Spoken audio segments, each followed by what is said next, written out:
बोले सबसे पहले परमात्मा को जानो, क्योंकि जाने बिनु ना होई प्रतीति और बिनु प्रतीति होई नहीं प्रीति। जब तक जानेंगे नहीं तब तक प्रेम नहीं होगा, इसलिए जानो। पर भगवान को जानने के लिए करना क्या होगा? सबसे पहले बोले भजन करो, और भजन करते समय क्या करना है?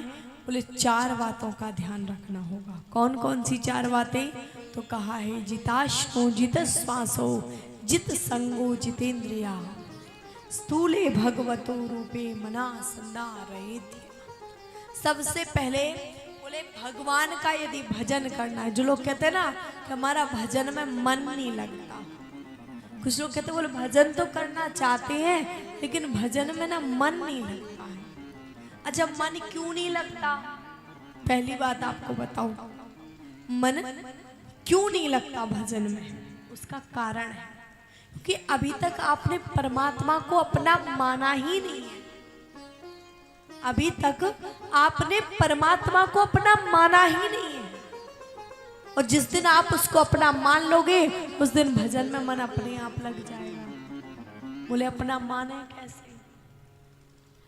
अच्छा, एक बात बताओ, लोग कहते हैं जब हम भजन करने बैठते हैं ना, और जैसे ही माला हाथ में आती है तो माला हाथ में आते ही सबसे पहले नींद आना चालू हो जाती है, और इतनी मीठी नींद आती है, इतनी अच्छी नींद आती है कि फिर ये लगता है कि माला वाला तो एक तरफ रखो, पहले जाके सो लो। तो भजन में मन नहीं लगता, क्या करें? अच्छा, अब सच सच बताना, जिस समय दिन भर काम करने के बाद, दिन भर बिजनेस करने के बाद में जब रात में घर पहुंचते हो और जब वो नोटों की गड्डियां गिनते हो, उस समय नींद आती है? हाँ, कितने भी थके हारे क्यों ना हो, लेकिन जब वो नोटों की गड्डी गिनते तब नींद आती है क्या? पलक झपक भी नहीं सकती, नींद आना तो दूर की बात है। क्यों? क्योंकि उससे अपनापन है, ये हमारा है, और जब तक अपनापन नहीं होगा तब तक भजन में मन लग ही नहीं सकता है। इसलिए सबसे पहले तो भगवान को अपना मानो, उस परमात्मा से अपनत्व का भाव रखो। और बोले तो भजन करें कैसे? फिर नियम बताया भजन करने का। सबसे पहले कहा जिताश्नो, आसन को जीतो।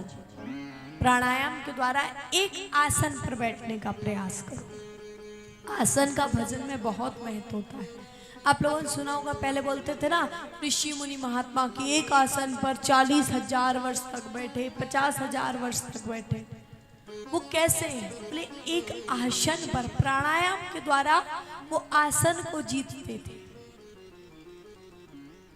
तो सबसे पहले जो भी हो आपसे जो बन जाए, पद्मासन में, कमलासन में बैठ करके भगवान का भजन करना चाहिए। जब हम लोग भागवत कथा सीखते हैं ना, तो सबसे पहले ट्रेनिंग दी जाती है एक स्थान पर 10-10, 12-12 घंटे बैठने की। क्योंकि जब व्यास पीठ पर बैठते हैं ना, तो जो पैर नीचे होता है वो नीचे ही होता है, जो ऊपर होता है वो ऊपर ही होता है, पैर भी नहीं बदल सकते। इसलिए एक आसन पर बैठो, और आसन का जीवन में बहुत महत्व होता है। आप कैसे बैठते हो ना, इस चीज का बहुत ज्यादा महत्व होता है। मैंने देखा है कई लोगों को कथा में बैठेंगे ना तो क्या करेंगे, आएंगे तब तो बढ़िया बैठे, थोड़ी देर बाद पता चला इस पैर को लिया ऐसे हाथ करके बैठ गए, कभी इस पैर को लिया तो ऐसे हाथ करके बैठ गए, और कभी कभी तो बस चले तो दोनों पैरों को लिया ऐसे किया और दोनों हाथों को लिया घुटने पे आगे किया और ऐसे करके बैठ जाते हैं। लेकिन आपको बताऊं, जो लोग ऐसे बैठते हैं ना, दोनों पैरों को उठा करके, घुटने उठा कर आगे, घुटने के आगे ऐसे हाथ करके कभी नहीं बैठना चाहिए। इस आसन को बोलते हैं दरिद्रासन। इस आसन में कहीं राजा इंद्र भी बैठ जाए ना तो उसके यहाँ भी दरिद्रता आ जाती है जी। इसलिए कभी भी इस आसन में तो बैठना ही नहीं चाहिए।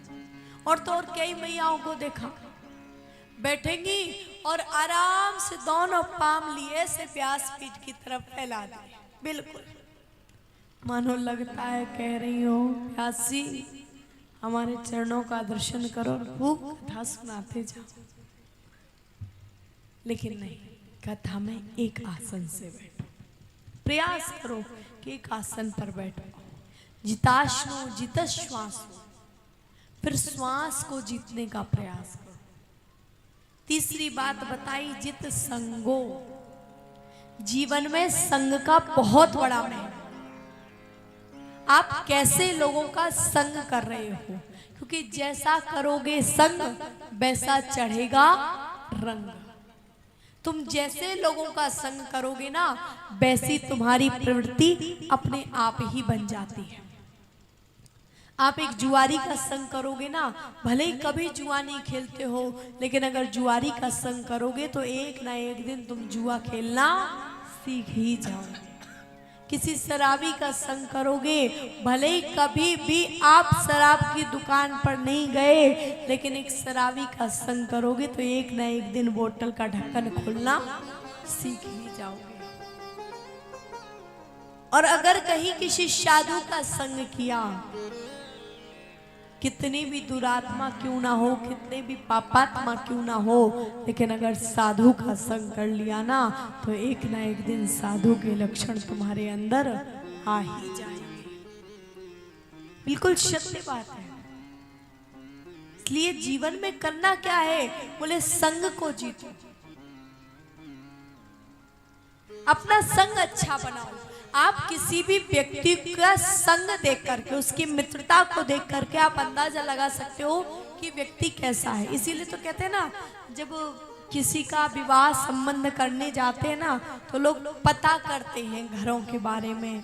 अगर बेटी के लिए घर देखने जाते, बेटे के लिए घर देखने जाते, लोग पता करते हैं। पता क्या करते हैं, अड़ोसी पड़ोसी से क्या पता किया जाता है, यही पता करते भैया उनका उठना बैठना कैसे लोगों के साथ में है, वो कैसे लोगों के यहाँ आते जाते हैं, उनका खान पीन कैसा है, यही तो पता करते हैं।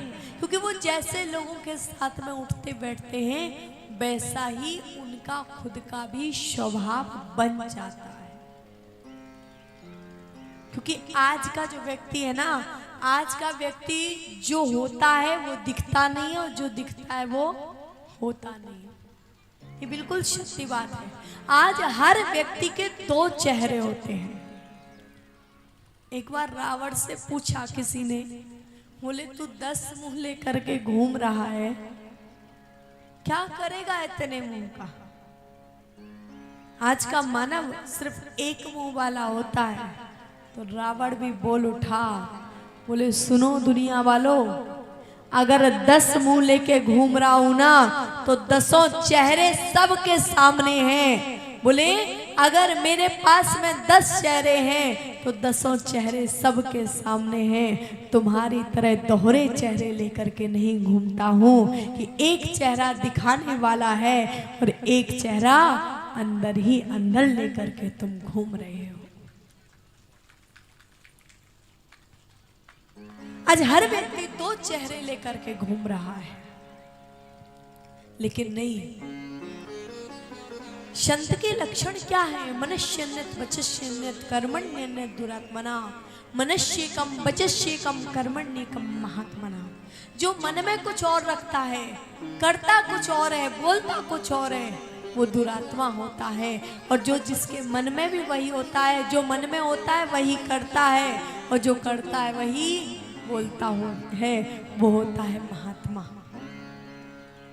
इसलिए बोले करना क्या है, इस जीवन का कोई भरोसा नहीं है। ये जीवन की गाड़ी कब रुक जाएगी, कब कहाँ रुक जाए।